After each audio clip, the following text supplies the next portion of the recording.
Ever catch yourself wishing you could explain, like, super complex stuff in a way that just clicks? Like you're practically reading minds. Well, that's the kind of magic we're talking about today, the magic of technical writing. And to help us break it all down, we're taking cues from a real pro, Curt Robbins. Yeah, Kurt's the real deal. He's a senior technical writer who's worked with some heavy hitters. We're talking FedEx, Microsoft, so he's got some serious insights. You're sure. So first things first, what exactly is technical writing? It's not about being some kind of tech genius yourself. You don't need to be coding in your sleep or anything. Right. It's more about taking those intricate, sometimes head-spinning concepts and making them crystal clear for anyone to understand. Like, think about those instruction manuals that don't make you want to pull your hair out. That's the goal. Yeah. Or those explanations that make you go, aha, now it makes sense. Exactly. It's all about that aha moment. And you know what Robbins really hammers home? Accuracy. Like, he uses this analogy, imagine a cookbook with typos in the recipe. Oh, man. Talk about a recipe for disaster, right? Exactly. And in technical writing, it's not just about avoiding a culinary catastrophe. Accuracy, it goes way beyond just fixing typos. It's about building trust with your reader, which is huge GE, especially in a professional setting, Absolutely. Think about it. You're reading a technical document and you see mistake after mistake. Are you really going to trust that the information is accurate?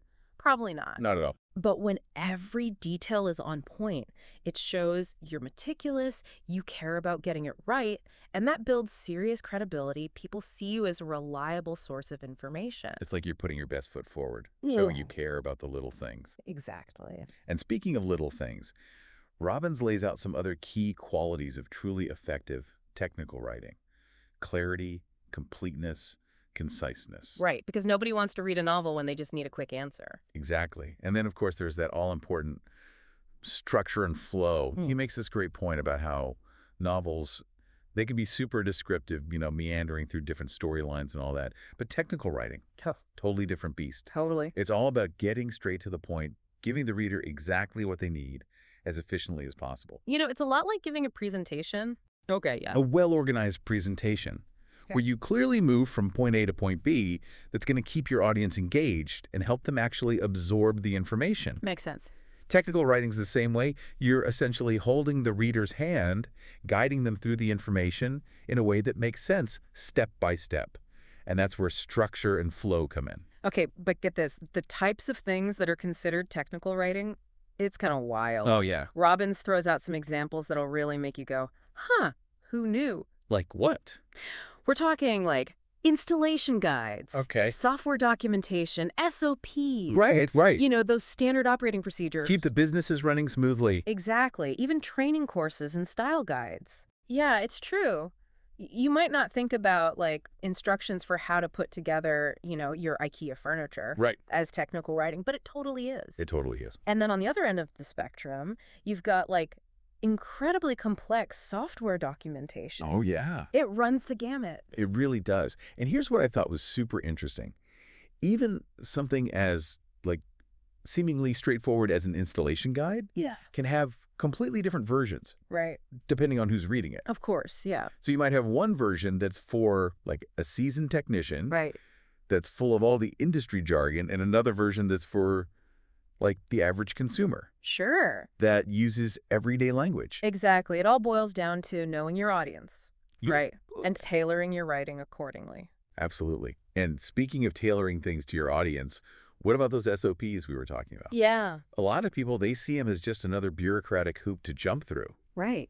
But Robbins really emphasizes their importance. Oh, for sure. He's got a point. Well-written SOPs, they can be a game changer for businesses. Really? Oh, yeah. Think about it. They streamline processes. Okay. They reduce errors.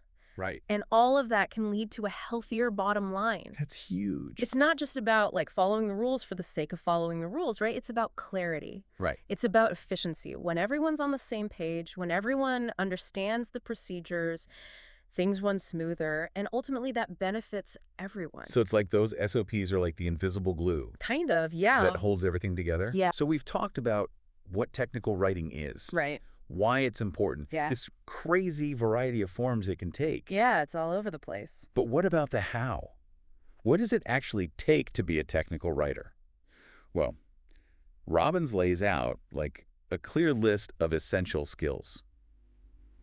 First and foremost, you got to be able to work effectively with SMEs. Right, your subject matter experts. Yes, those are the folks, they live and breathe the technical stuff. You got to be able to get in there, Yeah. extract that knowledge from their brain, Wine it. and translate it into something everyone can understand. It's a skill. It really is. And of course, you need those solid editing skills. Of course, yeah. Knack for research, a good foundation of, technical knowledge yourself. Of course, gotta have some baseline. And let's not forget the most important ingredient, good old-fashioned writing chops. Absolutely. You got to be able to string those words together in a way that's not only informative, but engaging too, right? But here's the thing. I know some of you might be thinking, like, do I need to be some kind of tech genius to pull this off? Mhm. And the answer is, thankfully, no. Yeah, no, not at all. Robbins reassures us, you don't need to be an expert in every single field to be a successful technical writer. Not even close. It's more about having that, like, natural curiosity, right. the Yeah. ability to learn quickly, Yeah. and most importantly, knowing how to ask the right questions. It's true. You're not expected to know everything right off the bat. What's crucial is that ability to take something complex and break it down Right. into digestible chunks that anyone can understand. Robbins, he calls this knowledge transfer. Okay, yeah. And it's really at the heart of what technical writers do. It's like being a detective almost. It is. You're piecing together information from different sources, Totally. interviewing the experts, Lining their brains. and then, boom, you turn that raw knowledge into something clear, concise, actually usable. Exactly. Think about a time when you were really struggling to understand something, Yeah. and then someone explained it in a way that just clicked. Yes. That's the magic of good technical writing. It really is. It's about making those light bulb moments happen for your readers.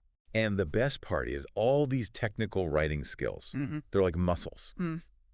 The more you use them, the stronger they get. So if you're even remotely intrigued by this whole world of technical writing, my advice? Dive in. You might just surprise yourself. At its core, technical writing, it's all about clarity.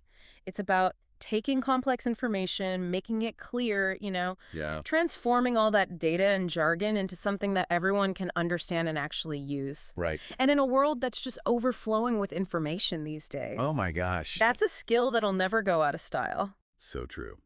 Well, that about wraps up our deep dive into the world of technical writing. Big thanks to Curt Robbins for giving us so much to think about. And for all of you listening, here's a little something to ponder.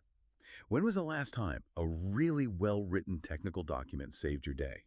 Maybe it was a clear set of instructions that helped you assemble something without losing your mind, or a concise explanation that demystified some complex concept. Whatever it was, think about what made it so effective. Chances are it was that clarity, that ease of understanding that made all the difference. Until next time, keep those minds curious and happy diving.